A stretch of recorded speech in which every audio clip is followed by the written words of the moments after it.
The interrogation room was silent except for the ticking of an old clock hanging on the gray wall. A single metal table stood in the center. On one side sat a woman with tired eyes, trembling hands, and dried tears on her cheeks. Her name was Elena Brooks. To the world outside, she was already known as the Killer Mother.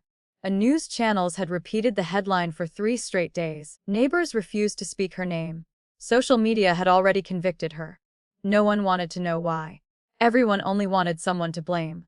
Across from her sat Detective Daniel Harris. He had questioned hundreds of murder suspects during his 25-year career. But this woman didn't behave like one. She never denied what happened. She never asked for a lawyer. She simply whispered, "I don't have much time." Daniel frowned. "What do you mean?" She looked toward the security camera. "I won't be here much longer." Daniel thought she meant prison, but there was something strange in her voice, something final. He pressed record. "Tell me exactly what happened that night." Elena closed her eyes.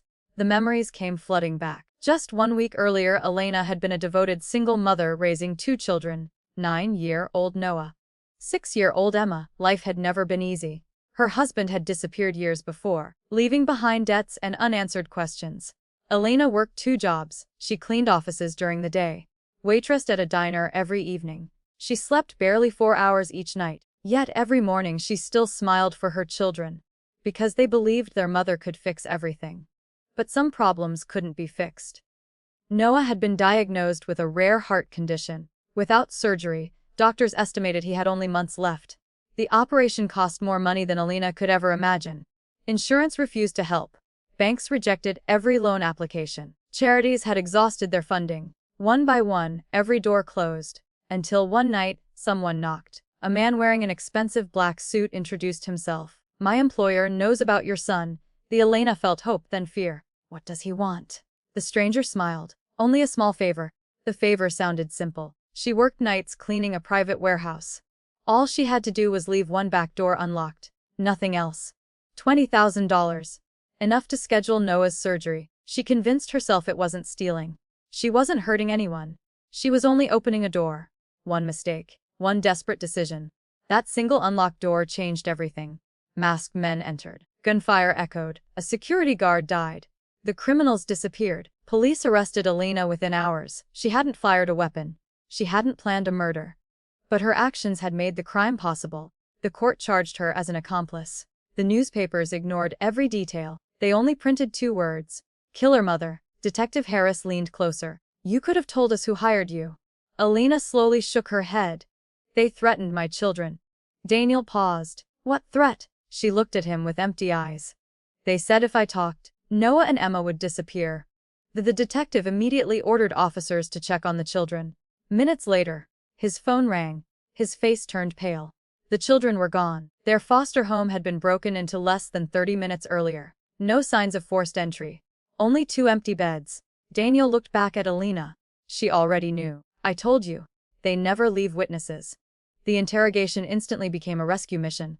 Every available officer searched the city.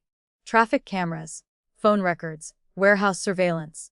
Nothing. Hours passed. Elena sat alone, listening, waiting. Then she quietly stood. She stared at the mirror on the wall. "I have to leave." The guard outside frowned. "Sit down." She shook her head. "If I stay here, my children die." The officers assumed grief had broken her mind. But Detective Harris noticed something strange. She wasn't panicking. She was remembering. He hurried back into the room. "What do you know?" Elena whispered. "The man who recruited me. He always wore cedar cologne." He limped slightly. "And every phone call ended with church bells." Daniel froze. Church bells. Not recordings. Real bells. That meant every call had come from somewhere near a church. For the first time, they had a lead. Police mapped every church that rang bells at the exact recorded call times. Only one location matched perfectly. An abandoned textile factory beside St. Matthew's Church. SWAT surrounded the building before sunrise. Inside, they discovered the kidnapping operation. Children hidden in underground rooms. Victims from multiple states. Noah and Emma were alive. Scared, but alive. Several armed suspects were arrested. The mysterious recruiter escaped through a tunnel. But the organization had finally been exposed. Days later, Elena was brought back into the interrogation room. This time, she wasn't wearing handcuffs. Detective Harris entered carrying a thick folder. I have something to tell you. She looked up. The prosecutor has reviewed everything. The court recognizes your cooperation. You still broke the law. But without your testimony, dozens of missing children would never have been found. Elena didn't smile.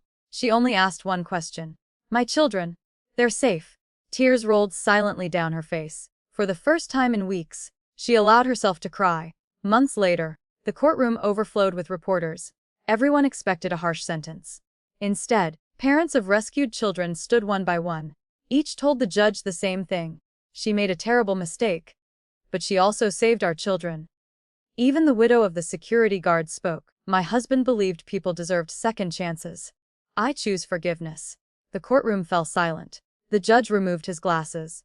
No sentence can erase what happened. But justice is not revenge. Elena received a reduced sentence focused on accountability and rehabilitation rather than life imprisonment. She accepted it without argument. Because she knew actions have consequences. Even desperate choices carry responsibility. 3 years later, Elena walked through the prison gates carrying one small bag. No reporters waited.